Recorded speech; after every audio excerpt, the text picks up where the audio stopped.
Tu vas bien? On va commencer.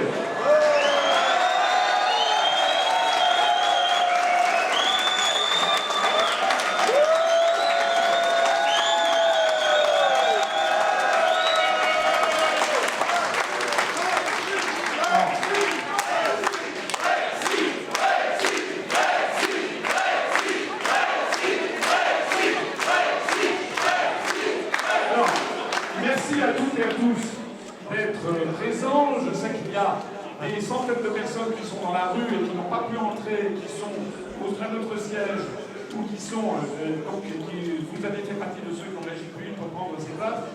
La salle est un petit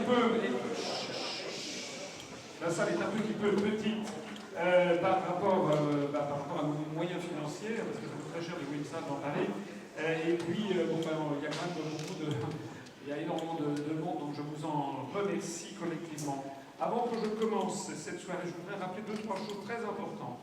Premièrement, ce n'est pas une soirée UPR. Il se trouve que c'est nous qui avons pris l'initiative, parce que nous avons les moyens financiers quand même de faire ce genre de choses. Et nous avons des invités qui sont là et qui ne sont pas forcément d'accord avec nos analyses, ou avec toute ou partie de nos analyses. Donc je voudrais que ce soit une chose qui soit bien claire. La deuxième chose, c'est que ces personnes ont eu la gentillesse, la courtoisie, de venir parce qu'ils partagent avec nous quelque chose de fondamental qui est le fait qu'ils se réjouissent que nos amis britanniques sortent de l'Union européenne, qu'ils se libèrent. Donc, et c'est pour ça qu'ils sont venus, on n'est pas forcément d'accord avec eux sur tous les sujets. Et je voudrais dire ici que comme ce sont mes invités personnels, je vous demande instamment de ne pas, même si pour telle ou telle personne vous n'avez pas une direction particulière, je vous demande instamment d'être courtois, de réserver la courtoisie républicaine à des gens avec qui finalement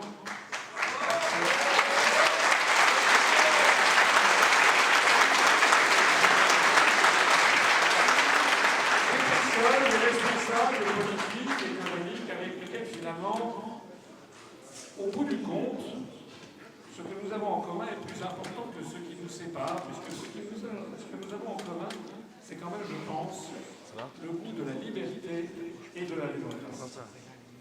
Alors, je voudrais ici rappeler l'appui de cette affaire. Vous savez que j'aime bien l'histoire. Ce petit épisode de l'histoire de France qui est assez peu connu mais qui est important. Nous sommes le 24 mars 1815 et il y a des troupes bonapartistes et des troupes de Louis XVIII qui est réfugié à Lyon qui se rencontrent dans le nord de la France et qui commencent à se tirer dessus. Alors que l'Europe est coalisée contre la France. Ce sont, comme le disait le général de Gaulle, notre génie national de la division. Et à ce moment-là, il y a une phrase qui est restée célèbre, qui a été donnée par Louis-Ferdinand d'Artois, qui était le duc de Berry, le deuxième fils de Charles X, qui s'est interposé entre les troupes françaises bonapartistes et les troupes françaises légitimistes, et qui a eu cette phrase « Soldats, ne tirez pas, nous sommes tous Français ». Je voudrais donc qu'on place ici ce soir cette réunion sur ce point de départ. Ne tirons pas, nous sommes tous Français et nous sommes confrontés à un défi absolument essentiel qui est que la France, notre pays bien-aimé, qui a 1500 ans d'âge depuis le baptême de Clovis, 1000 ans d'âge depuis l'accession du Capet au trône de France à Noyon, même un peu plus, c'était en 1987, et bien notre pays est actuellement dans une très mauvaise situation et peut-être même en péril de mort. Face à une telle urgence, nous devons nous rassembler et communier avec le peuple britannique qui, dans quelques minutes, enfin dans 2 heures, dans moins de 2 heures, va avoir le privilège d'être le premier grand pays, le premier pays d'ailleurs tout simplement, de sortir de l'Union européenne. Alors je voudrais présenter ici toutes les personnes qui ont eu la gentillesse de venir, la courtoisie de venir, les présenter très très vite, mais ensuite ils parleront chacun, ils seront libres de leur parole, chacun 3-4 minutes, parce qu'on ne peut pas durer trop longtemps. D'ailleurs moi-même, je fais le discours qui dure 3h50, et là je vais m'astreindre un discours de 10 minutes. Donc je voudrais présenter comme ça, au fur et à mesure, Dominique Jamais, ici présent.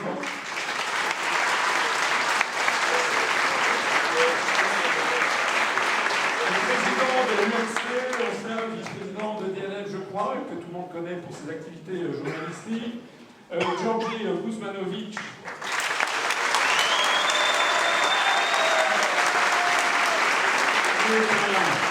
l'ancien de la France Insoumise et qui a créé République Souveraine, Jean-Philippe Tanguy, qui est le directeur de cabinet de M. Dupont-Aignan, et qui représente M. Dupont-Aignan, qui prendra la parole en son nom, Jean Bricmont, qui est un M.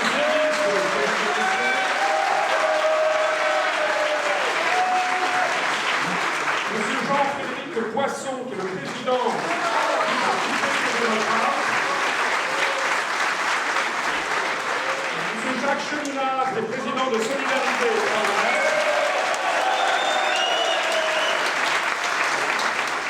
M. Philippe Pasco,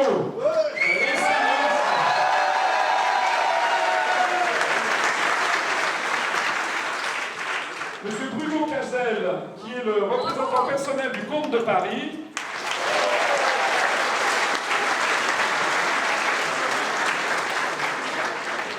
secrétaire particulier de Jean d'Orléans, le prétendant au trône de France pour les royalistes, M. Pierre Lévy, qui est le journaliste responsable de la culture,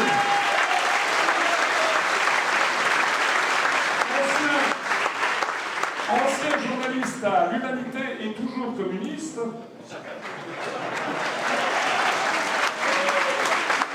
M. John Longland, essayiste britannique,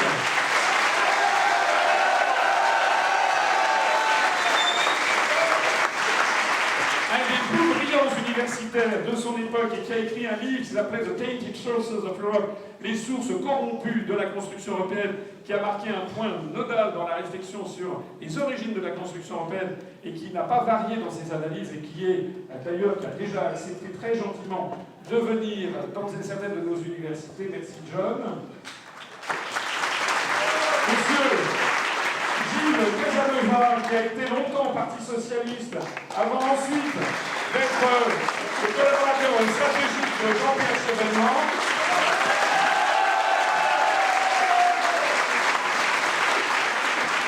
Madame Fumain, qui est vice-présidente de l'association du club des exportateurs numéro 1 mondiaux, qui représente ici le monde économique, parce qu'il y a aussi des grandes entreprises françaises qui sont performantes à l'exportation et qui en ont assez de l'Union européenne. Je vous remercie.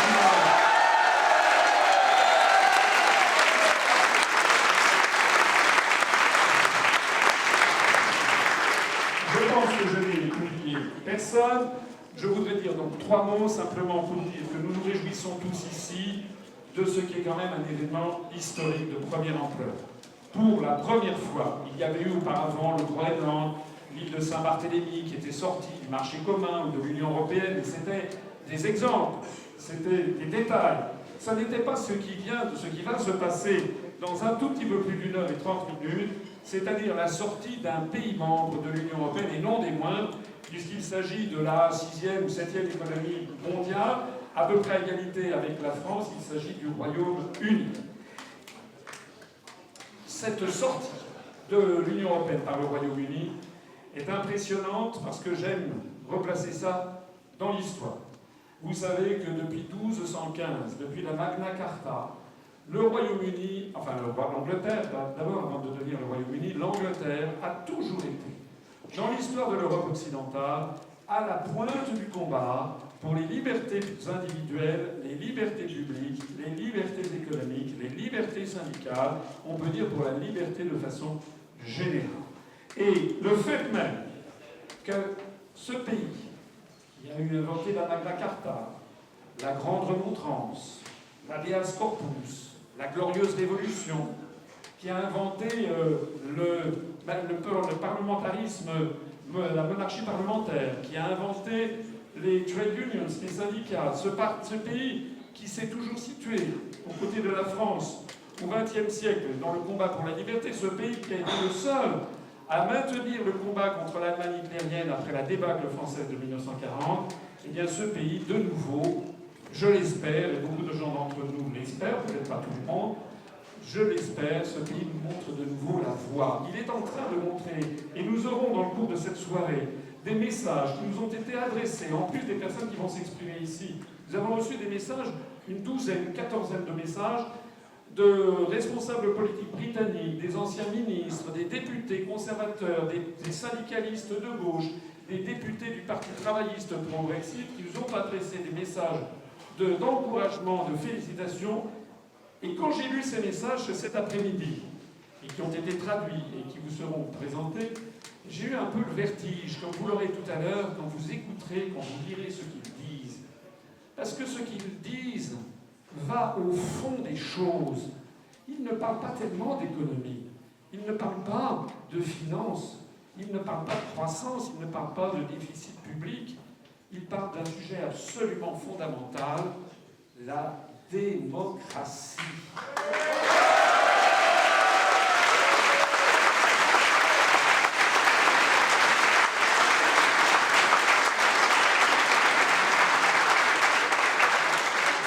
De droite comme de gauche, ils se sont tous mobilisés en disant que l'on ne pouvait pas, comme l'aurait dit Charles de Gaulle, diriger un peuple durablement contre sa volonté profonde. Et tout à l'heure, j'avais Euronews qui m'interrogeait en anglais pour son public britannique et qui me demandait ce que je pensais du Brexit, est-ce que ça n'était pas dangereux? Et je lui ai répondu, mais comparons la situation actuelle au Royaume-Uni à la situation actuelle en France. Tous les indicateurs économiques au Royaume-Uni sont au vert, mais pas seulement. La situation sociale, la situation politique, la situation démocratique, la situation des libertés publiques, de la liberté de la presse, n'a rien à voir des deux côtés de la Manche. Nous assistons en fait à une nouvelle libération qui a lieu de l'autre côté de la Manche.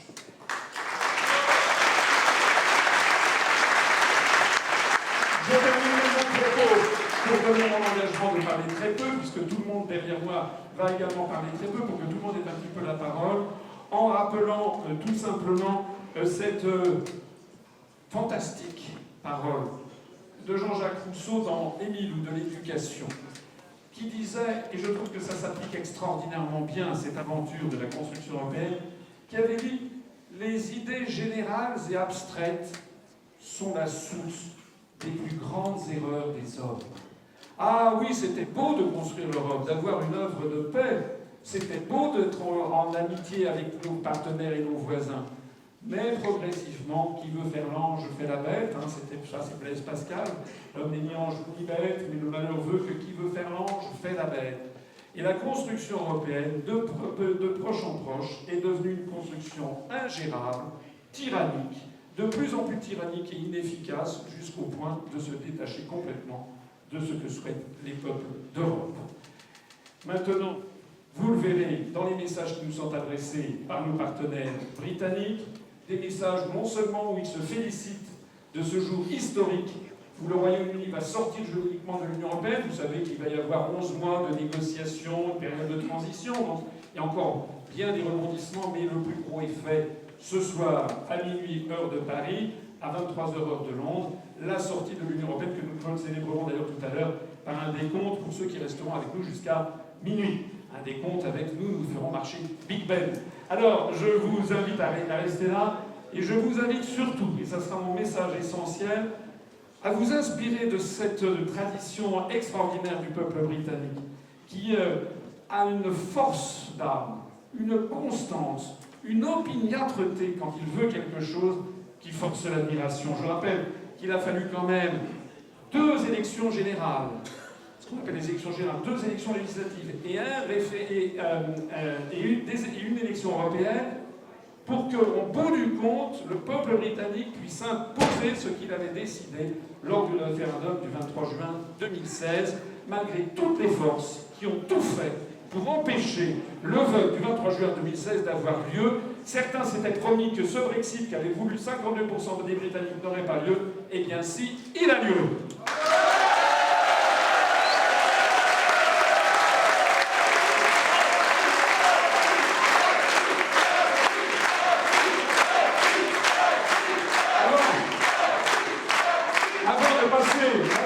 À notre premier intervenant, à John Loughlin, va nous parler.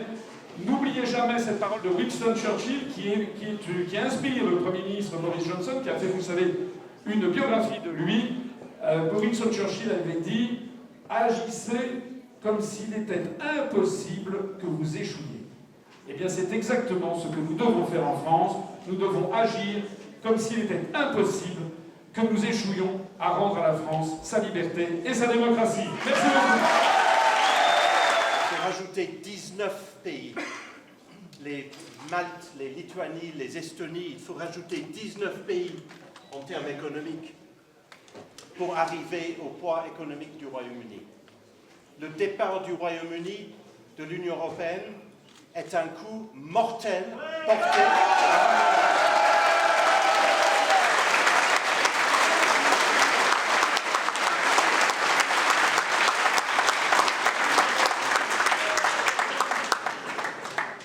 L'Union européenne est basée sur le principe qui est exprimé dans le préambule du traité de l'union sans cesse toujours plus étroite entre les nations. Eh bien, à partir de 1h30, l'union sera décidément beaucoup moins étroite entre au moins un État membre et le reste de l'Union européenne. C'est donc un coup existentiel qui est porté à ce mauvais projet qui ne peut qu'échouer par son caractère antidémocratique. Et je m'en réjouis profondément.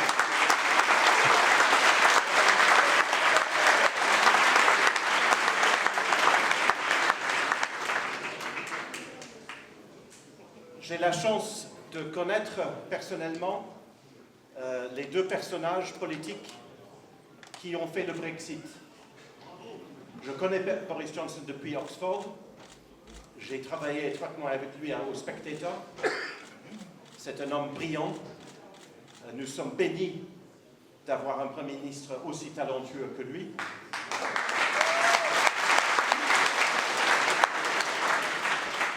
Il sera là pendant 10 ans. Il vient de gagner une majorité de 80 voix. Une majorité de 80 voix ne se perd pas aux prochaines législatives. Il sera là pour 10 ans. Il est à la tête de l'un des gouvernements les plus stables dans toute l'Union européenne aujourd'hui.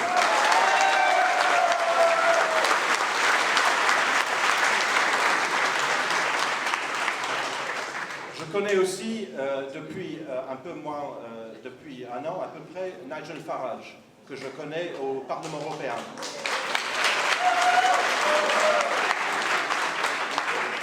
J'ai vécu avec Nigel Farage, mercredi soir, un très grand moment. Au Moyen-Âge, on parlait de l'entrée triomphale d'un prince dans sa ville. Eh bien, j'ai assisté, moi, à sa sortie triomphale quand il a quitté le Parlement européen pour la dernière fois depuis 21 ans. J'étais juste derrière lui, vous pouvez voir ma photo sur LinkedIn. Allez-y, je vous en prie. Ce sont des hommes remarquables, remarquables. Mais en vous parlant ce soir ici à Paris, moi qui ai vécu très longtemps en France, dans ce pays que j'aime tant, j'ai une pensée aussi pour un moment que j'ai vécu, un peu comme avant-hier à Bruxelles, quand j'ai été devant les portes de l'ambassade britannique en novembre 90, quand Madame Thatcher a été mise en ballottage dans les élections du Parti conservateur. Donc j'ai l'impression d'avoir vécu aussi, ici à Paris même, ce grand moment, qui était une grande défaite pour les forces souverainistes, pour les forces démocratiques au Royaume-Uni. Et je partage ce souvenir avec vous. Solzhenitsyn dit que les expériences ne peuvent pas être communiquées, mais j'essaie quand même de vous les communiquer. Non pas parce que ce sont des expériences personnelles, mais pour vous dire à vous, les Français, que cette bataille pour le Brexit et pour la restauration de la souveraineté et de la démocratie britannique est un travail de 30 ans, au moins. Et si j'ai une pensée pour ceux comme Nigel Farage ou Boris Johnson qui sont maintenant au pouvoir et qui peuvent encaisser en quelque sorte le fruit de leur lutte pendant 20 ou 30 ans, la leçon à retenir, je crois, de ce Brexit, c'est que le défi que vous avez, vous tous, est un défi de 30 ans, ou de très longue haleine en tout cas. Et j'ai une langue, peut-être pas 30 ans, peut-être 5 ans, 10 ans, nul ne sait.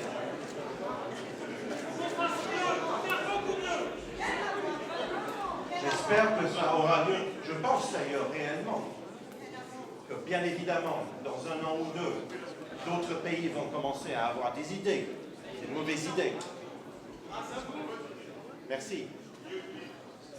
Mais je vous dis cela pour avoir une pensée aussi pour tous ceux qui, à la différence de Farage et Johnson, qui ont fait le sacrifice de leur carrière, qui ont pris position contre l'Union européenne, contre cette usurpation de la démocratie, et qui en ont payé le prix. Voilà. Donc, la bataille, elle se mène sur des années et sur des décennies.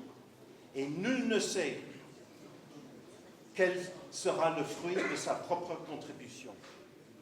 Donc il faut se battre, et un jour, Dieu nous donnera la victoire.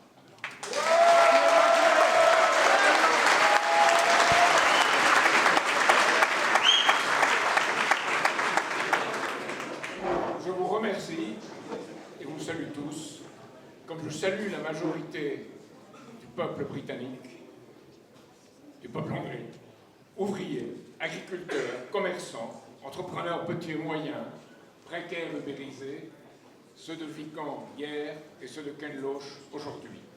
Cependant, je crains, et je dois vous le dire, qu'un grand moment de l'histoire ne rencontre une nouvelle mutation de la City, du Commonwealth et de leurs paradis fiscaux. Disons crûment pour nous-mêmes, quand on est occupé, on combat l'occupant. Quand on est colonisé, on combat le colonisateur. Aujourd'hui, la France est colonisée et occupée par le monde de l'argent, l'oligarchie financière de la City et de Wall Street. Voilà pour nous l'ennemi principal. L'Union européenne, l'euro et l'OTAN en sont les relais, tous dirigés contre les nations républicaines, contre l'idée même de nation. Il faut donc en sortir, comme vous le savez bien, pour combattre tout le système de colonisation et d'occupation jusqu'au bout de la chaîne. Depuis 1986, alors que beaucoup d'autres alors se berçaient d'illusions, j'ai dénoncé l'acte unique. Notre campagne alors, c'était acte unique, acte unique. C'est pourquoi aujourd'hui, je ne reconnais pas la légitimité de l'Union européenne, de l'euro et de l'OTAN, surtout après notre vote du 29 mai 2005.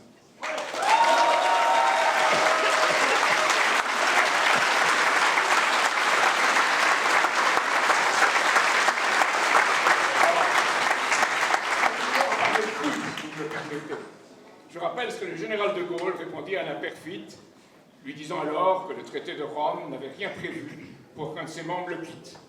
Voilà ce que disait le général de Gaulle. C'est de la rigolade. Vous avez déjà vu un grand pays s'engager à rester couillonné, sous prétexte qu'un traité n'a rien prévu pour le cas où il serait couillonné?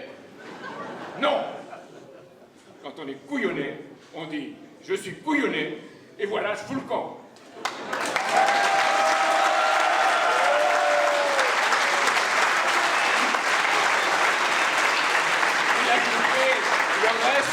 Le reste, on fait l'histoire de juristes, de diplomates, tout ça. Donc nous sommes un grand pays et nous devons tenir, pour continuer à l'être, une grande querelle. Menons-la contre nos ennemis de l'extérieur, il faut bien le dire, de l'intérieur. Cette oligarchie financière, comprador, je dirais même collabo, qui a vendu et vend notre industrie à la découpe, abandonne notre santé publique, notre éducation nationale, notre recherche, et notre politique agricole, trahissant notre peuple et bafouant chaque jour sa mémoire.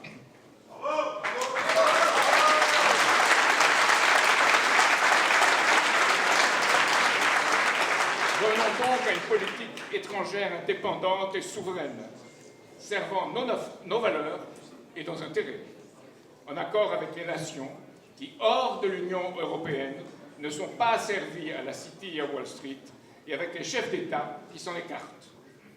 Car, je cite encore De Gaulle, le fait qui dominera le futur, c'est l'unité de notre univers. Unité qui est le contraire de l'uniformisation, style antidémocratique de l'Union européenne. C'est une unité enrichie par l'apport de chaque nation souveraine, au premier rang desquelles doit être la nôtre, pourvu que nous soyons inspirateurs, catalyseurs et médiateurs pour la paix et le progrès du monde.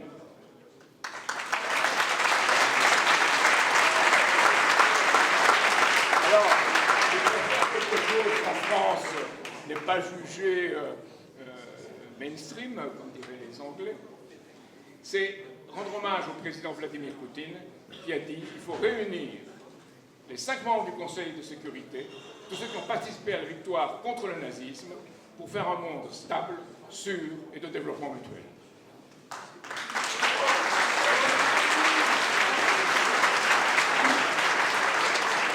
Merci de votre invitation, Monsieur le Président. Merci pour tout ce que vous avez entamé. Merci surtout pour ce que nous allons et devrons faire. Merci à tous ceux qui ont relevé, relèvent, et je suis sûr relèveront le défi refondateur, et je dirais plus encore vital. Il nous faut beaucoup de courage et beaucoup de ténacité. Merci encore.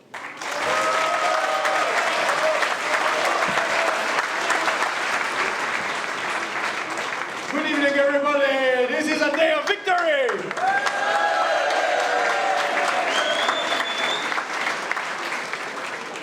Bon, tout d'abord, merci à l'UPR, à son président, M. François Asselineau, pour cette invitation qui honore notre mémoire nationale.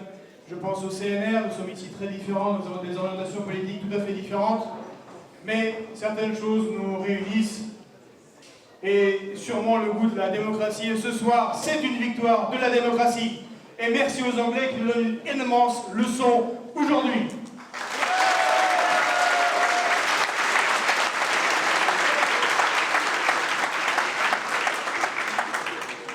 François, je dois te décevoir, puisque nous célébrons la souveraineté et la reconquête de la souveraineté aujourd'hui.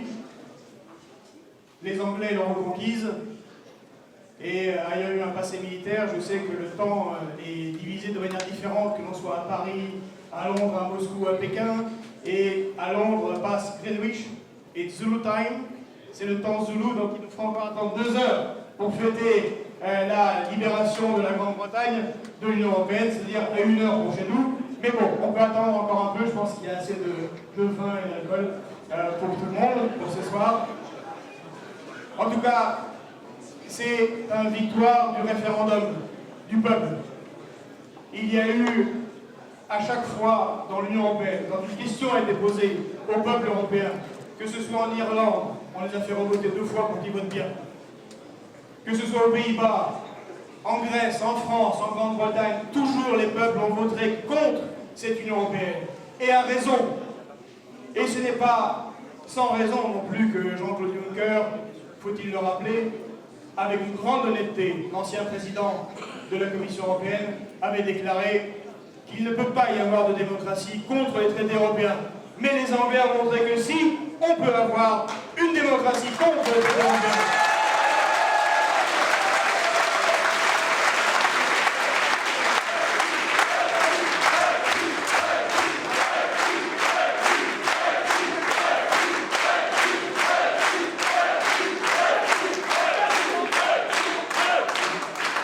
Alors, comme vous le savez, peut-être je viens des courants plutôt de gauche, et pour moi, la victoire du cœur, c'était en 2015, en Grèce, en juillet, quand tout un peuple, après 6 mois de menaces de la Banque Centrale Européenne, de l'Union Européenne, de la Commission Européenne, du FMI, malgré tout, sachant ce qui allait leur tomber dessus, ont voté OK. Non, ils ont résisté à 66%, ils contre cette Union Européenne-là. Malheureusement, leurs leaders les ont trahis. Et on peut en rendre hommage à Boris Johnson d'avoir incarné son peuple, de l'avoir suivi, bien qu'il ait été lui-même il y a longtemps pro-européen. et le triste devenir de Jeremy Corbyn, qui lui a été longtemps contre l'Union européenne, montre les conséquences politiques qu'affronteront au futur tous ceux qui s'opposeront au peuple et qui, eux, veulent sortir de cette Union européenne.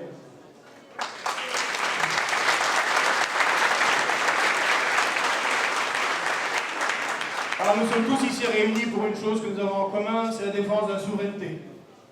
Alors M. Poisson l'a dit, mais il faut quand même rappeler qu'il y a aussi un élément important, c'est la souveraineté populaire, la démocratie. Ce n'est pas pour rien que nos soldats, à Valmy, ont crié « Vive la nation !» en guenilles, pour repousser Brunswick. C'est ce que nous défendons quand nous nous opposons à cette Union européenne-là, qui n'est que l'Union européenne des oligarchies et des banques.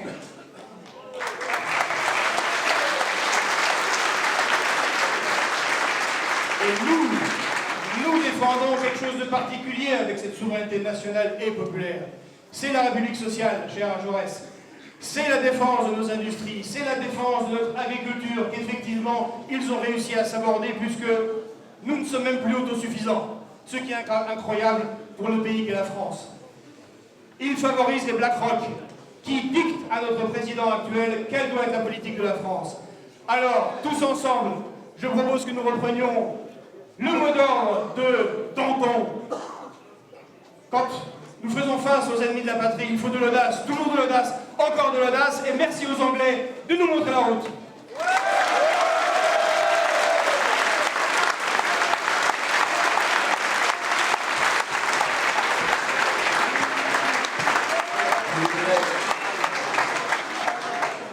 Il faut des moments historiques, pour peut-être que nous nous rassemblions, et je voudrais saluer François Asselineau, président fondateur de l'UPR, pour avoir conduit les uns et les autres dans un esprit de respect et d'ouverture, parce que au moment où les Britanniques reprennent leur liberté et font vivre leur démocratie, il eût été complètement aberrant que chacun nous soyons dans nos chapelles. Et je veux le remercier sincèrement, et j'ai souhaité venir parce que je pense que son initiative est prometteuse pour la suite.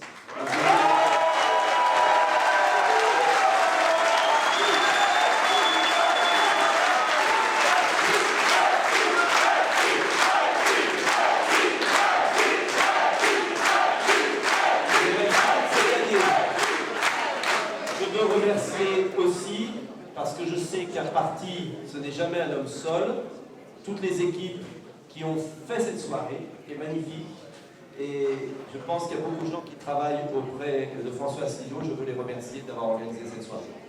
Je pense aussi à Nigel Farage, que je connais bien depuis longtemps, et Nigel Farage est vraiment le vainqueur du Brexit, il a sauvé son pays.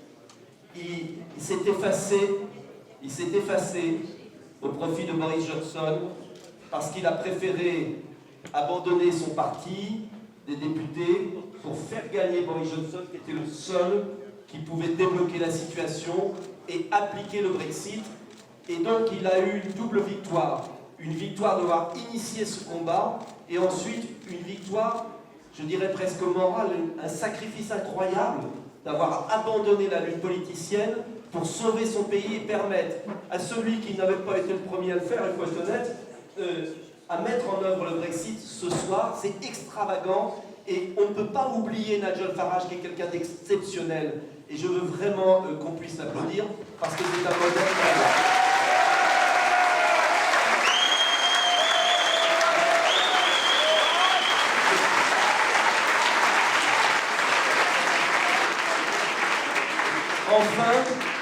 Enfin, tous les Européens, et notamment les Français, et cela va peut-être simplifier notre travail, parce que tout le monde le sait, et vous êtes gentil avec moi parce que vous êtes poli le soir d'un Brexit, et vous ne voulez pas remuer les sujets qui fâchent, mais moi je crève l'abcès parce que je ne suis pas venu ici pour je dis les choses. On a toujours voulu l'indépendance du pays, simplement c'est vrai. J'ai toujours pensé que pour convaincre les Français, on pouvait le faire différemment. Et nous n'avons pas proposé le même chemin, François et moi, parce que j'ai une autre analyse de la peur de nos concitoyens face au grand saut. Et François pense au contraire qu'il faut les pousser au grand saut. Mais ce que je veux dire, laissez-moi un instant. C'est suffisamment grave parce qu'il faut qu'on gagne. Et aucun gagnera seul. Et ce que je veux dire, c'est que j'ai toujours pensé que le succès du Brexit était vital parce que, pas le succès du vote, l'application du vote. Et c'est pourquoi j'aime beaucoup Boris Johnson aussi. Il faut lire son livre sur Winston Churchill, c'est une parenthèse. Quand on lit le livre sur Winston Churchill de Boris Johnson, on comprend que Boris Johnson pouvait être un grand homme d'État.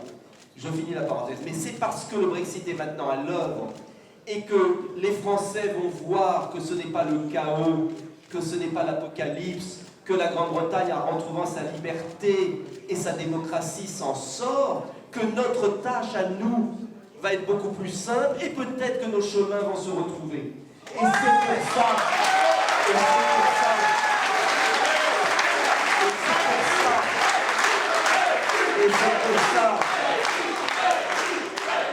qu'il va falloir laisser un peu de temps au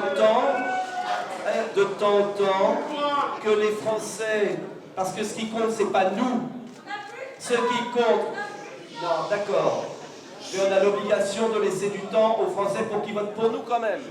Parce que s'ils ne votent pas pour nous, on pourra dire on veut, on n'y arrivera pas. Et moi, ce que je veux, c'est qu'on gagne et qu'on trouve la méthode pour unir des gens qui pensent peut-être un peu différemment, mais qui sont attachés à l'indépendance nationale, aux valeurs de la France, à cette idée de la République, de l'exception française. Et voilà pourquoi je pense que l'affaire du Brexit est fondamentale, que c'est le début d'un jour, que c'est une grande soirée, qu'ensuite chacun a sa place en fonction de qui il est, de ce qu'il ressent, des gens qui votent pour lui, doit alimenter la grande rivière, et c'est ces petits ruisseaux qui feront la grande rivière. Et c'est l'esprit de ce début, je crois, qui commence en France à partir du moment où les Britanniques, comme en 1940, vont nous montrer la voie de la résistance et nous montrer que quand on est debout, eh bien on réussit toujours mieux que quand on est couché. Vive la France!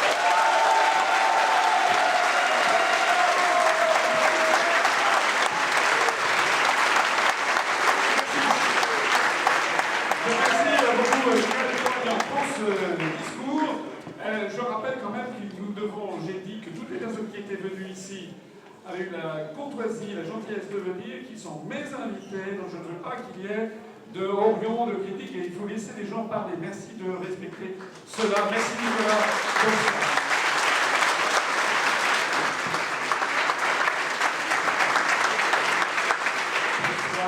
Bonsoir et merci à François Asselineau et à l'UPR d'avoir organisé dans cette soirée historique ce rassemblement. Et merci de leur invitation. Ce soir, dans des conditions historiques qui n'ont rien à voir et qui sont beaucoup moins dramatiques, les dirigeants allemands et leurs amis français ont perdu une nouvelle fois la bataille d'Angleterre.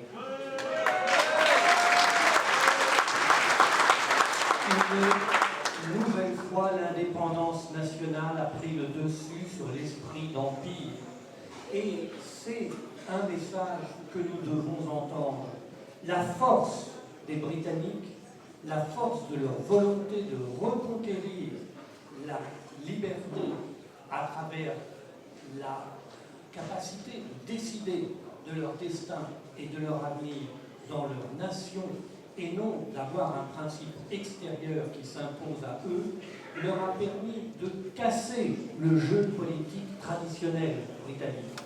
Or, nous savons en France que c'est parce que nous ne sommes pas parvenus après le référendum et que les deux partis dominants de l'establishment ont imposé un vote en congrès à Versailles pour voter le traité que les Français avaient rejeté, que nous avons perdu cette bataille. Ces partis, d'ailleurs, en sont morts. Et la finance, les dispositifs oligarchiques ont finalement choisi directement un envoyé pour présider la République française et faire la politique que nous connaissons. Il faut comprendre que l'aspiration des peuples à diriger leur destin est une aspiration fondamentale. Et que tous les dispositifs d'empire qui, à un moment ou à un autre, disent qu'autre chose que la volonté populaire peut s'imposer, ont toujours perdu sur la longue distance. Mais ce qui est important, c'est de faire qu'elle soit la moins longue possible et la plus courte possible. Alors, en France, ce débat, il a déjà eu lieu. Il a eu lieu pendant la Révolution française. Il a été le débat sur le veto du roi, c'est-à-dire, est-ce que l'avis d'une personne, le droit divin, une personne, peut être plus forte que la volonté du peuple rassemblé dans la nation? Et dans ce débat, la réponse non l'a emporté. Ceux qui pensaient oui ont été mis à droite, ceux qui pensaient non ont été mis à gauche. Le monde entier depuis connaît ces notions de droite et de gauche, mais nous les avons perdues. C'est-à-dire que nous voyons bien qu'elles ne dessinent plus aujourd'hui ce qui est notre débat politique. Il faut donc revenir au fondamental. Est-ce que c'est le peuple qui choisit son destin? Les Anglais répondent oui. Un certain nombre d'organismes transnationaux nous disent que non. Eh bien, à nous de faire avancer l'histoire dans le sens des peuples. Merci de votre attention.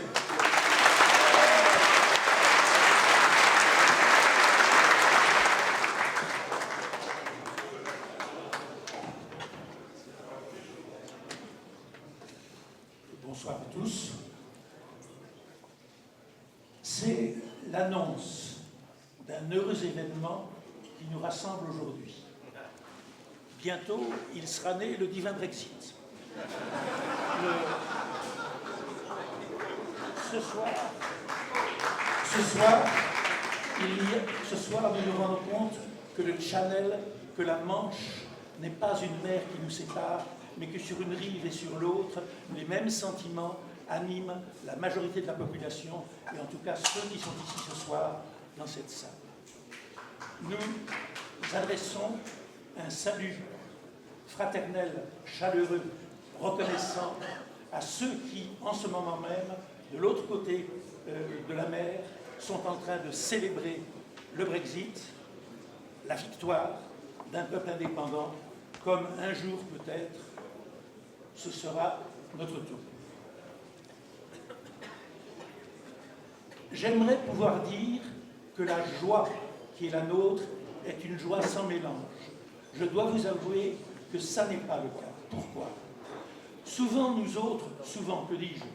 Toujours, nous autres souverainistes, on nous décrit comme des revanchards, des chauvins, des anachroniques, des gens qui se replient sur leur petite patrie. Nous ne sommes pas ceux que l'on décrit ainsi. Nous sommes Européens. Nous sommes Européens, nous sommes attachés à l'Europe, c'est évident. Nous sommes nés en Europe, nous vivons en Europe. Nous ne sommes pas contre nous-mêmes. Nous sommes Européens. En revanche, ce que nous combattons, c'est évidemment l'Union européenne.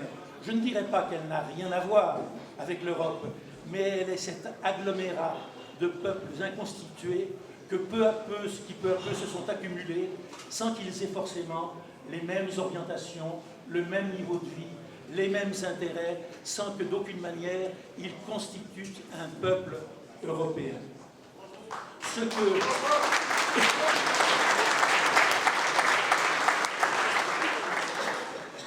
Pourquoi un peu de tristesse? Il faut le dire, parce que c'est l'échec d'un rêve, c'est l'échec d'une grande idée, c'est le constat du dévoiement de cette Europe, de cette Union européenne, qui dans ses débuts correspondait à une volonté de paix, voulait réunir, rapprocher des peuples qui s'étaient fait la guerre les uns les autres, et qui n'est plus aujourd'hui qu'une machine monstrueuse aux mains d'une bureaucratie proliférante et illégitime, et d'une oligarchie politico-financière qui ne voit dans l'Europe que l'occasion de profits financiers, de profits.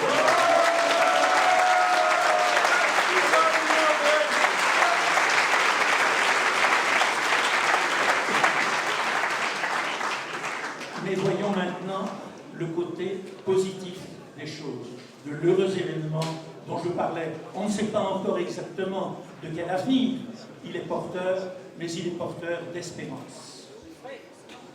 La première leçon, il y a des leçons à tirer de ce qui vient de se passer et de ce qui se passe en Grande-Bretagne.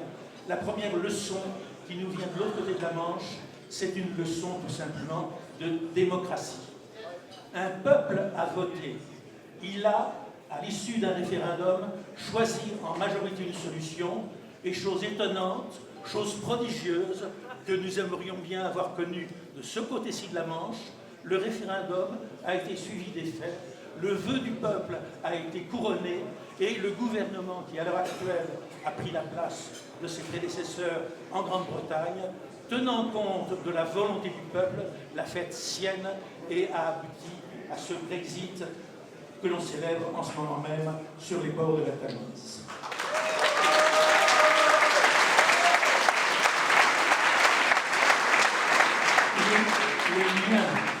Les liens qui enserraient la Grande-Bretagne étaient moins serrés que ceux qui nous enserrent. Les abandons de souveraineté de la Grande-Bretagne étaient moins prononcés que ceux que nous avons consentis ou plutôt subis depuis des années et des années.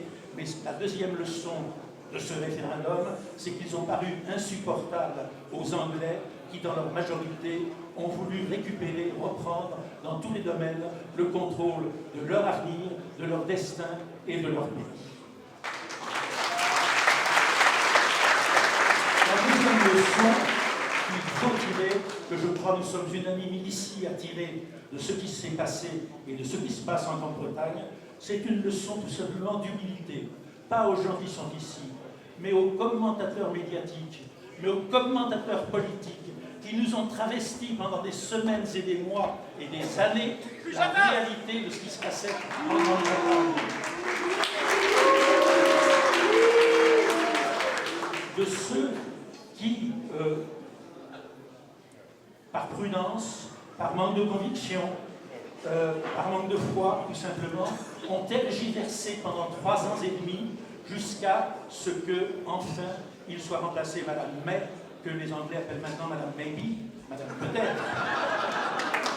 Elle n'a pas tenu les promesses qu'elle avait faites. Elle avait dit, vous vous souvenez, Brexit means Brexit. Non, Brexit voulait dire je ne veux pas.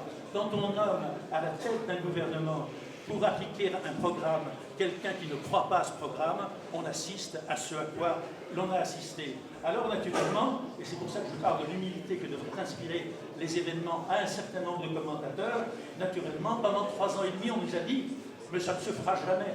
Mais c'est trop compliqué, mais ils n'y arriveront pas. D'ailleurs, ce n'est pas leur intérêt. D'ailleurs, l'opinion a changé en Grande-Bretagne, elle n'est plus la même. Elle a voté les gens peu instruits, les gens mal éclairés, les ploucs pour tout dire. Ils ont voté pour le Brexit, mais ils n'en veulent plus.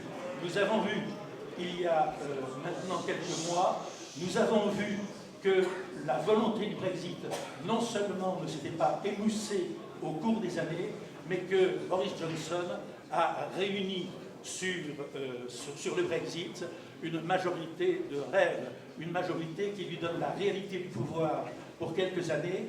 Et, chose étonnante, c'est le deuxième étonnement, on respecte les résultats d'un référendum, c'est le premier étonnement.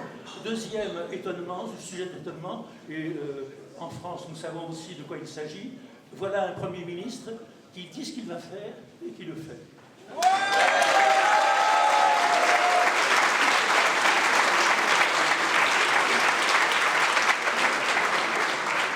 Alors, on disait, et on continue à nous dire, mais de toute façon, même si ça se fait, c'est la catastrophe. D'ailleurs, la vie réfléchit, les Anglais sont inquiets, les chefs d'entreprise prennent un canot pour fuir à toute rame leur propre pays, les Anglais le quittent, les expatriés le quittent, c'est tout simplement mensonger. On a simplement omis 3 faits. Le premier, c'est que la 5e puissance économique du monde, ça n'est pas rien. Comme on a essayé de nous faire croire. Nous, Français, on nous habitue à faire comme si nous n'étions rien, alors que nous sommes à peu près au même rang en population en économique que la Grande-Bretagne. La Grande-Bretagne, tout d'un coup, se montre au monde et elle lui rappelle que puissance financière, puissance commerciale, et animée de cet esprit britannique qu'on a rappelé à plusieurs reprises ce soir, elle veut être indépendante et qu'elle en a les moyens. On nous dit, tous ces jours-ci, oh mais de toute façon la Grande-Bretagne est vulnérable, elle n'exporte que, l'Union européenne n'importe que 10% de ce que produit la Grande-Bretagne, alors qu'elle exporte vers la Grande-Bretagne 45% de ce qu'importe la Grande-Bretagne. Donc la Grande-Bretagne est vulnérable. Avec un Premier ministre impressionnable, ça marcherait. Avec un Premier ministre qui ne l'est pas, ça ne marche pas. Car qui est le plus vulnérable? Celui qui exporte 10% de sa production ou ceux qui exportent 45% de leur production? Le Premier ministre britannique a des moyens de pression sur l'Union européenne, autant que l'Union européenne a des moyens de pression sur lui. Et puis, deuxième élément, oui, je termine dans moins d'un quart d'heure.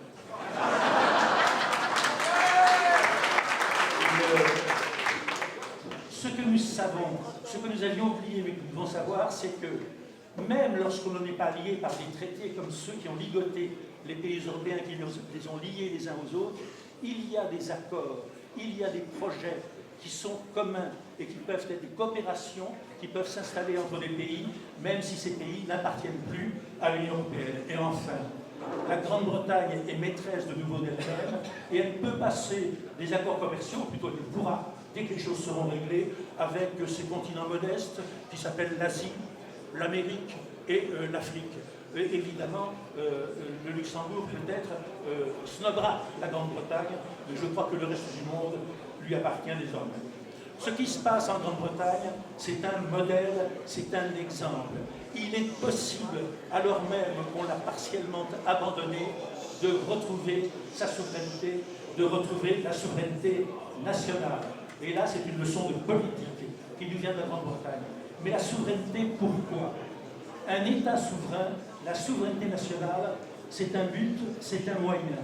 Cela n'a de sens que si, à la nation souveraine, parmi le concert des nations, répond à l'intérieur de la nation le peuple souverain.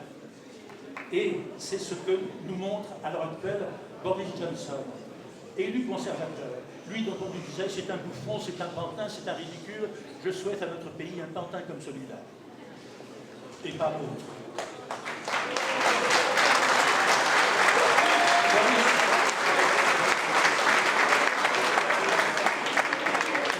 Boris Johnson, produit de la gentry britannique, produit d'Oxford, a compris quelque chose de fondamental.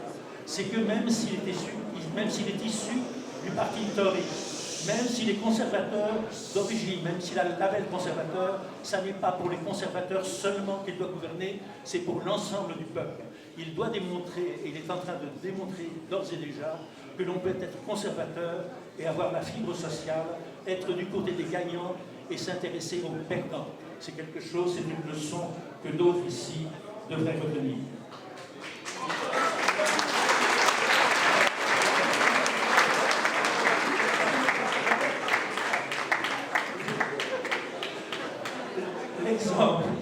L'exemple est donné, la route est longue, comme disait l'autre, la pente est raide, mais les Britanniques nous ont frayé le chemin.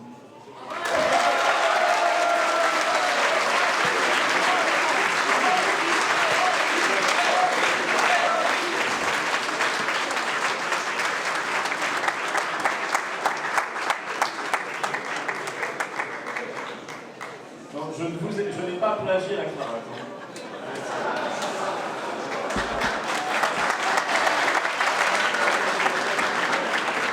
J'ai cherché désespérément un pilier pour me cacher derrière, je n'ai pas trouvé. Bon. Plus sérieusement, ben moi je suis, comme vous, je crois, très ému ce soir. Je suis très heureux, vraiment très heureux, parce qu'on n'a pas beaucoup d'occasions de l'être en ce moment dans la vie politique.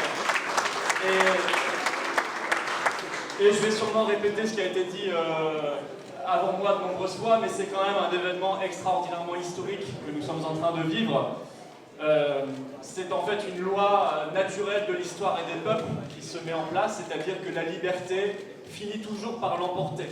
Ça peut prendre du temps, ça peut prendre beaucoup de temps, beaucoup de souffrance, mais à la fin, les idéologies, les totalitarismes, les empires finissent toujours par se fracasser sur la réalité, comme les vagues se fracassent sur les rochers. Et la réalité, c'est que les peuples souhaitent être libres et indépendants pour être heureux et prospères. Eh bien, c'est la voie que nous vont les Britanniques. Alors,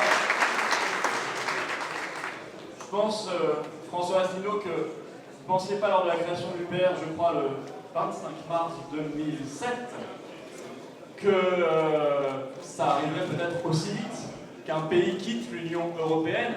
Je ne le pensais pas non plus quand je militais depuis aussi à peu près les mêmes années, enfin un blog et d'autres actions politiques pour notre indépendance nationale. Je ne pensais pas que ça allait aller aussi vite. Je souhaite maintenant, comme vous tous, que ce soit une leçon extraordinaire et positive pour nous. Et je pense honnêtement que notre combat, en réalité, il commence aujourd'hui. Parce que je pense que tant qu'il n'y avait pas d'exemple concret d'une sortie d'un pays de l'Union européenne, ce que nous disions était assez théorique, très vrai, mais assez théorique pour une grande majorité de Français. À partir du moment où il y a un exemple concret, qui va évidemment très bien se passer, ce ne sera pas l'apocalypse ni les 10 plaies d'Angleterre, d'Écosse, d'Irlande du Nord et du Pays de Galles qui s'abattront sur le peuple britannique, eh bien, les Français vont pouvoir constater d'eux-mêmes que c'est possible et qu'en plus ça se passe bien et que ça se passe mieux que quand on est dans la prison de l'Union européenne. Alors, pour moi, il est évident que seulement à partir de ce soir et dans les mois et les années qui viennent, des millions de nos compatriotes vont commencer à envisager sérieusement la possibilité du Frexit, parce que l'option du Brexit aura été activée. En tout cas, c'est ce que je nous souhaite, c'est ce que je vous souhaite. Merci pour cette initiative que je trouve extraordinairement intelligente et bienvenue. Et je le dis très sincèrement.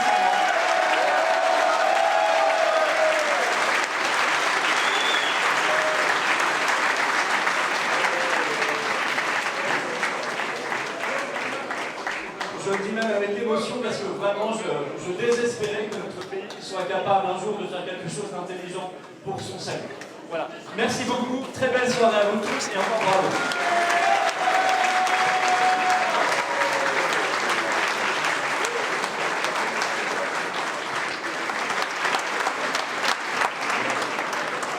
Merci à vous, merci à tous et merci à François Asselineau pour son invitation personnelle à laquelle j'ai bien volontiers répondu. Avec François, nous avons une amitié qui date de fort longtemps, et même d'avant la création du PR. Donc nous avons cette complicité d'idées qui font d'une amitié. Je n'étais pas journaliste à l'humanité quand même. Personne n'est parfait. Compte tenu de l'heure, je vais être bref et je ne veux pas vous répéter ce que vous avez entendu plusieurs fois, que je partage à titre personnel tout à fait.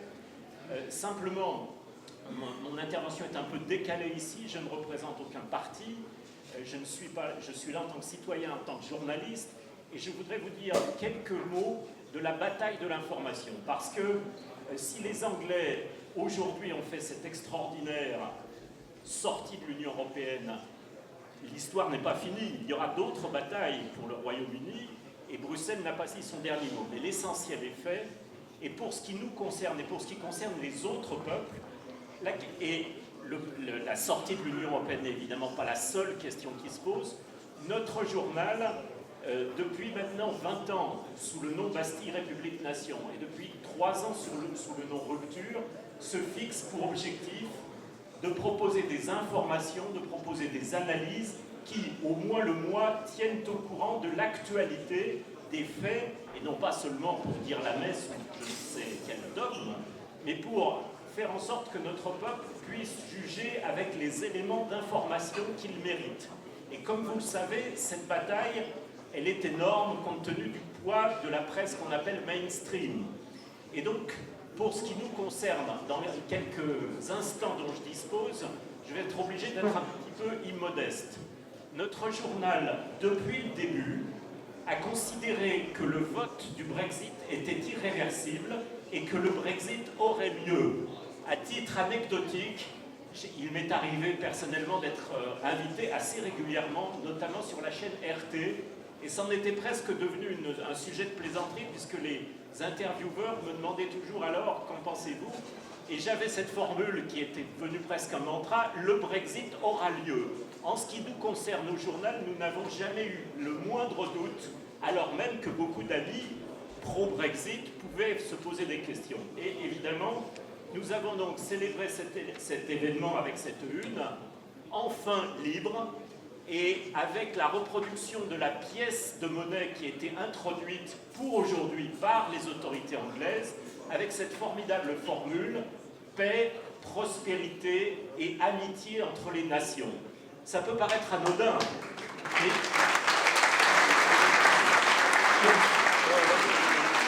Ça peut paraître anodin, mais c'est un véritable pied de nez à Bruxelles. Amitié entre toutes les nations. Ça veut dire que, contrairement à ce que les uns et les autres ont répété ces derniers jours de l'autre côté, l'Angleterre ne s'isole pas, ne devient pas solitaire. Au contraire, en sortant de l'Union européenne, elle s'ouvre la voie de participer à des coopérations multiples et à être ouverte sur l'ensemble des pays du globe. Et c'est ça la véritable orientation. Donc, je termine simplement en disant que pour nous, il n'y avait pas de doute sur le fait que le Brexit se ferait. Enfin, bien entendu, pas plus que qui que ce soit, nous ne savions quel chemin tortueux les adversaires du Brexit emprunteraient, quel blocage Bruxelles et les pro-Union européenne de Westminster mettraient en œuvre, et combien de temps encore ce cauchemar qu'ils ont provoqué durerait. Mais l'échéance était certaine de notre point de vue, et nous avons informé mois après mois de toutes les péripéties, comme nous informons de l'ensemble de l'actualité des pays de l'Union européenne, en Espagne, en Italie, en Allemagne, en Autriche, pour ne citer que le sommaire de ce mois-ci, et des institutions européennes, car il faut connaître les choses et pas seulement avoir des formules toutes faites. Il faut savoir les contradictions qui se jouent entre les différents gouvernements, à quelle résistance dans tel ou tel pays ils se heurtent. J'en termine donc en faisant, et en m'excusant, et je crois connaître ici un certain nombre d'entre vous qui sont déjà des lecteurs de notre journal, et j'espère des lecteurs satisfaits. Si certains d'entre vous ne sont pas encore abonnés à Rupture, je suis à leur disposition après le compte à rebours fatidique que nous allons célébrer ensemble. Je suis à leur disposition pour vous, et je termine là-dessus, pour vous faire cette proposition spéciale 31 janvier 2020. Les Britanniques sortent une pièce de monnaie dont j'ai parlé.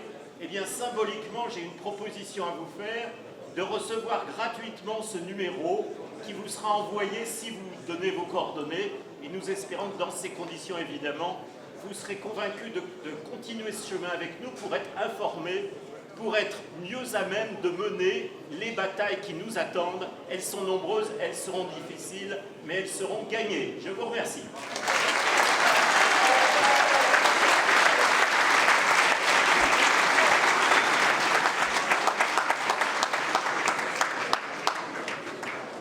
Bonsoir à tous. Alors, je vais être très rapide parce que les personnes qui ont parlé avant moi vous ont déjà donné des chiffres, notamment Dominique Jamais sur les positions du commerce du Royaume-Uni versus l'Union européenne et la France. Donc, moi, ce que je voulais vous dire ici, je viens témoigner en tant que vice-présidente du Club des développements mondiaux. C'est la structure qui a pour vocation de regrouper les entreprises qui sont performantes à l'exportation, les entreprises françaises de toute taille, les très grosses et les toutes petites.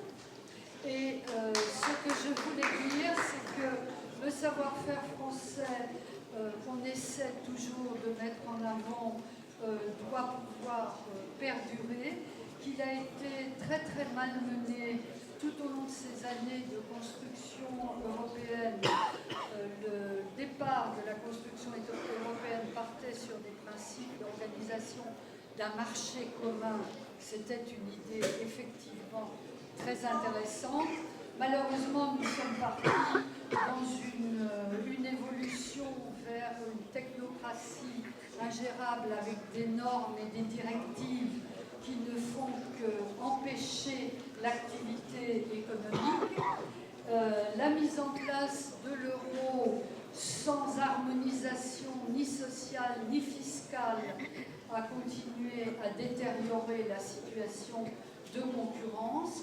Et je voulais apporter le témoignage que les entreprises françaises, quelle que soit leur taille, ne sont pas systématiquement pour une organisation ultra-libérale dans une mondialisation sauvage.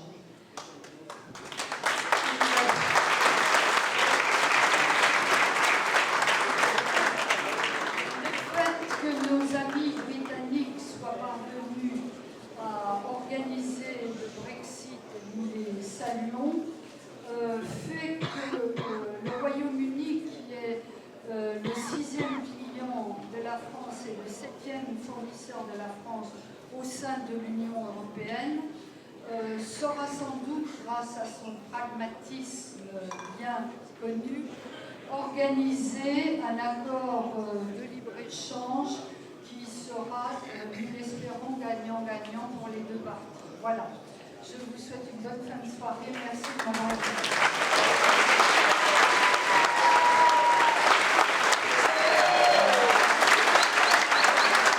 Alors, je voudrais remercier M. François Asselineau de nous donner la parole à un simple citoyen. Voilà. Moi, je vais faire simple, on va essayer d'aller à l'essentiel. Quand je pense à Brexit, je pense à quoi? La liberté, l'espoir, le renouveau. Moi, ici, je suis un simple citoyen qui se sent un petit peu dans une bergerie où on m'enferme, on me dicte mes lois, notamment par le biais des copés.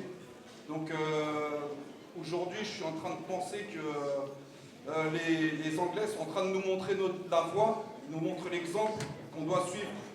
Ce soir, on fête le Brexit. Moi, demain, en fait, j'ai envie de fêter le Frexit avec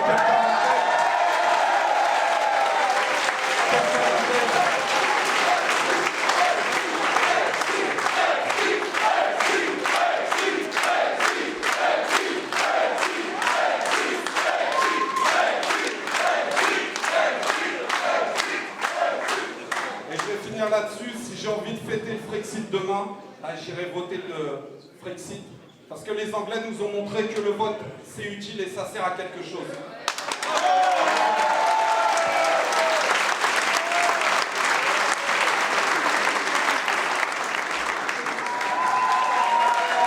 Merci tout le monde. Et là, vous êtes là? Vous êtes prêts? Il y a un mot qui me vient à l'esprit, qui me paraît important ce soir après tout ce qui a été dit. C'est le mot libre. L'Angleterre va être libre. Et je ne vais pas m'empêcher d'avoir une pensée pour quelqu'un avec qui j'étais la semaine dernière devant sa prison en Angleterre, où j'étais, Julian Assange, qui j'espère lui aussi sera bientôt libre. Qu'est-ce qu'on veut aujourd'hui? Est-ce que je veux, moi, d'un syndicat de copropriété qui, au lieu de s'occuper des espaces communs, s'occupe des couleurs de ma chambre, s'occupe de beefsteak que je vais manger, ou de la femme que je veux épouser? Eh bien, c'est ça l'Europe aujourd'hui. C'est un syndicat de copropriété qui s'occupe de la couleur de mes chaussons. Et moi, excusez-moi, la couleur de mes chaussons, je la choisis moi-même. Cette Europe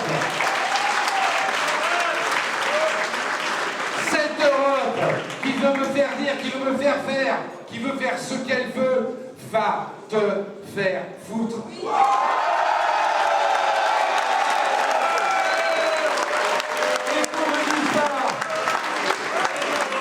Et qu'on ne dise pas que ça fait mal, que c'est dangereux. Non, je suis désolé. Aujourd'hui, nous sommes au XXe siècle.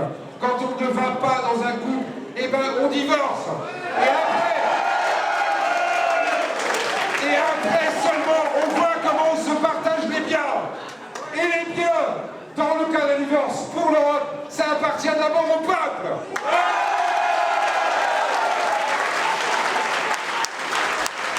Aujourd'hui, c'est un moment historique. Je vais demander à tous les intervenants qui sont derrière François Premier de venir ici, qu'on fasse une photo. Parce que cette photo-là, vous la reverrez peut-être, vous la reverrez peut-être plus jamais. François, je l'ai tous photo. Cette photo, regardez-la bien. Regardez ce qui nous unit plutôt que ce qui nous désunit.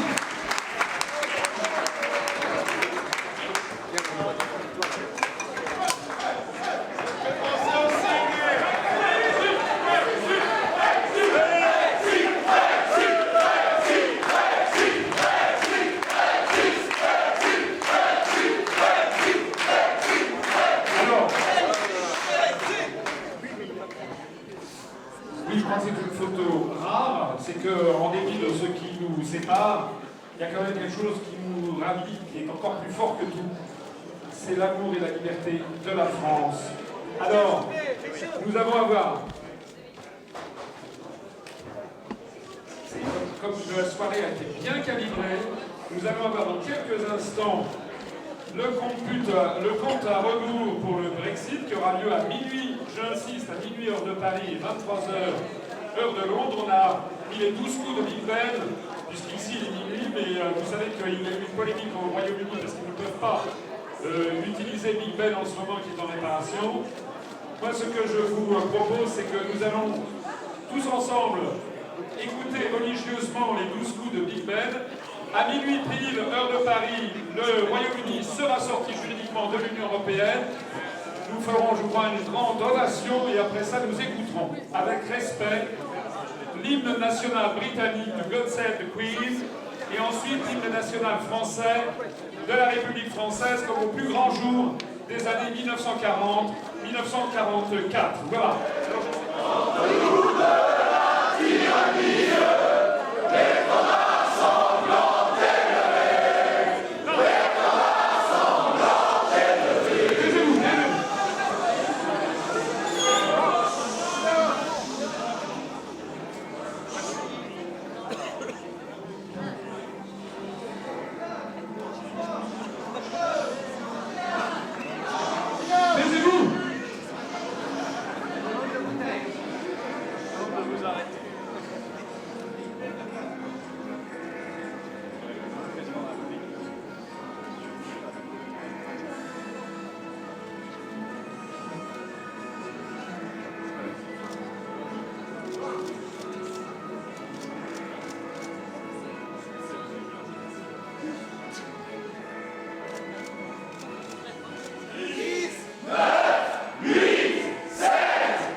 paroles du God Save the Queen, il y a marqué dans les strophes finales qu'il faut confondre leur politique et qu'il faut démasquer leur manipulation, leur complot contre la nation. C'est quand même extraordinaire que ce soit le Royaume-Uni qui sorte le premier de l'Union européenne.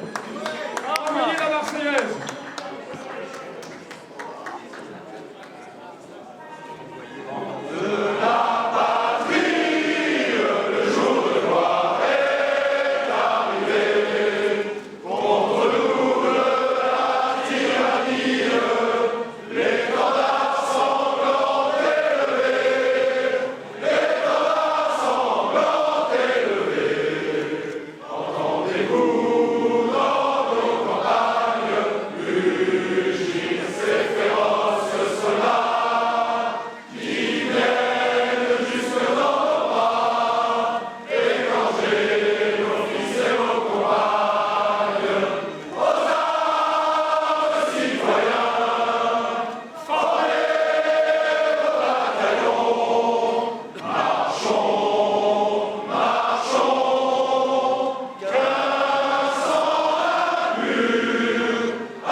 Alors, oui, pas de la première heure, mais après, personne n'est parfait.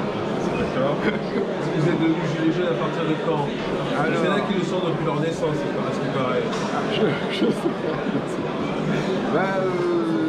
Vers au mois de janvier, vers le 17 janvier. Janvier de cette année ou janvier de l'année dernière? Janvier de l'année dernière. 2019. Oui, donc un mois et demi à peu près après.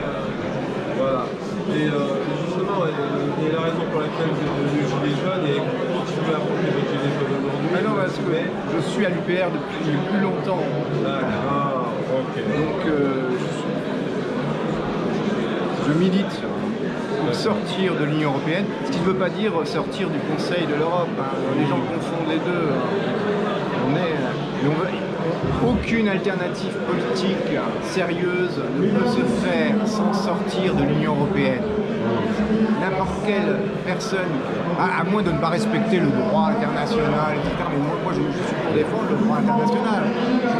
Je suis tout à fait outré par les opérations de force qui sont faites par la première puissance militaire. C'est pas comme ça qu'on gère les affaires du monde. On doit respecter le droit international. Vous n'avez pas peur qu'on ait un petit peu le syndrome du petit village gaulois, des Gaulois réfractaires, comme une certaine personne avait dit à une époque? Vous n'avez pas l'impression d'être un petit peu un rebelle, on va dire? Oui, mais ça fait du bien. Ça fait du bien. D'accord.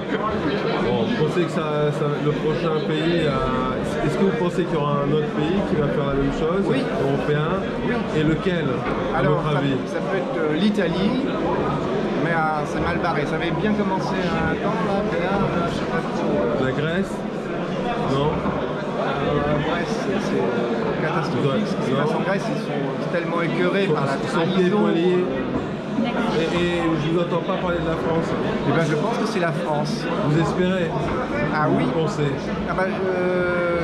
Les choses... c'est oui. Un dessin, on va dire.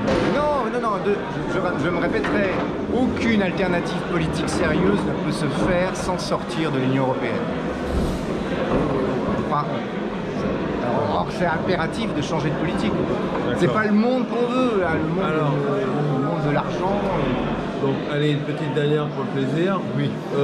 Bon, donc on va dire votre penchant politique est plutôt à droite. Non. Non, absolument pas. Vous êtes plutôt à gauche?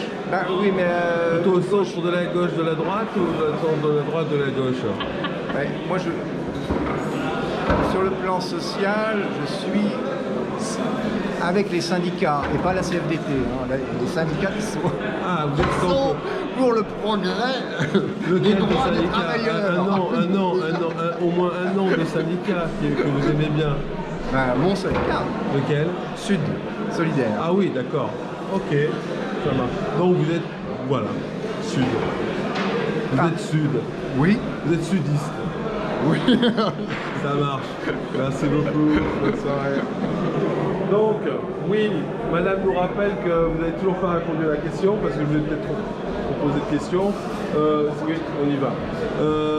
Si vous deviez voter, parce qu'il y a eu une grosse polémique quand même avec les Gilets jaunes à ce niveau-là, est-ce que la prochaine fois vous allez voter?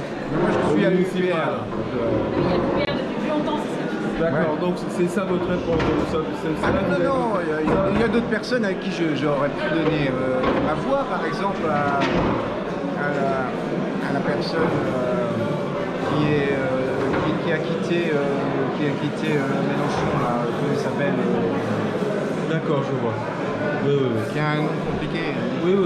Il y aura quand même des tensions, il y a eu des tensions quand même dans la salle à un moment. Ah oui, quand les personnalités politiques ont parlé, disons, qui ne parlaient pas ouvertement du Frexit pendant la campagne présidentielle, ou qui justement avaient volé la vedette du Frexit pendant la campagne présidentielle, qui avait eu plus d'audience dans les médias que François Asselineau, on sentait dans la salle des tensions et des réactions un peu épidermiques, des gens qui ne voulaient pas applaudir, des gens qui hurlaient retourne au FN. Mais là vous parlez de qui, retourne au FN? Alors retourne au FN, c'était qui? Un monsieur ou une dame? Mince, c'était parce que c'était avant que Philippot ne parle. Donc c'était la personne qui parlait avant. Est-ce que c'était pas Dupont-Aignan? Est-ce qu'il était au FN avant? Je ne sais pas, moi je suis journaliste. Non, je ne sais pas qui est-ce qu'il a dit, pour qui a dit retourne au FN. D'accord. J'ai entendu ça dans la salle, mais c'était pas, c'était avant qu'il y ait Philippot. Donc il y a quelqu'un, la personne qui a parlé avant Philippot, on lui a dit de retourner au FN. Oui, j'ai entendu ça au fond de la salle. Et monsieur Philippot, vous en parlez, vous pensez quoi? C'est vrai qu'il a montré sa cravate comme quoi il avait pas la... Il a... Vraiment l'extrême gauche. Oui, ça déséquilibre. Si, il y avait rupture quand même, le journaliste de gauche. Extrême gauche, je sais pas. Ah, oui. Philippot, extrême gauche? Non, je parlais de... extrême droite, Monsieur Lévy. Il n'y avait personne pour équilibrer, oui. Donc pour équilibrer... Donc il aurait fallu quelqu'un de l'AREM ou un ex de l'AREM. Mais ça manquait un peu. Philippe Pascot, il n'est pas d'extrême gauche. Quelqu'un de lutte ouvrière ou du NPA. Oui, mais... Ah oui. Jean Besancenot. Par exemple. D'accord. Mais c'est vrai que je pense que Arlette Laguillet n'a pas approuvé l'invitation, enfin n'a pas répondu à l'invitation peut-être. Mais c'est vrai qu'avoir le portrait comme ça, Dupont-Aignan, Philippot et Asselineau à côté, ça faisait aller dans le sens des primaires de l'extrême. Oui, c'est ça, avec les primaires de la droite qui ont été... un petit peu quand même. Un petit peu, oui. Et en même temps, c'est vrai que c'était une initiative intelligente, comme tous l'ont dit d'ailleurs. À débattre. Quant à LRM, disons que ça paraissait complètement improbable de voir Asselineau et Philippot ensemble, tellement c'était électrique du côté d'Asselineau. Et ça montre quand même... moi je regardais, pendant que Philippot parlait, je regardais Asselineau et je me demandais ce qu'il ressentait, parce que... Ça faisait bizarre. Je me disais... c'est quelqu'un de tellement tolérant qu'il ne peut pas sentir de haine, peut-être, mais quand même, il pouvait en ressentir de la rancœur, quoi. Et pourtant, il l'a invité, alors qu'il aurait pu ressentir de la rancœur de par tout ce qu'il lui a fait subir, entre guillemets, pendant la présidentielle. Vous avez une idée ou vous avez une autre opinion sur le sujet? Le fait que Asselineau ait mis de côté peut-être ses rancœurs pour inviter En fait, madame est en train d'expliquer que M. Asselineau aurait, en quelque sorte, ce soir en tout cas, enterré la hache de guerre un petit peu, ou en tout cas, il y a de l'eau qui est passée sous les ponts. Et donc, voilà. Non, je crois pas. Brexit, point barre. Je partage pas les Vous partagez pas les opinions. D'accord. Non, mais... Bon, on va arrêter le forceps. Hein. Merci beaucoup.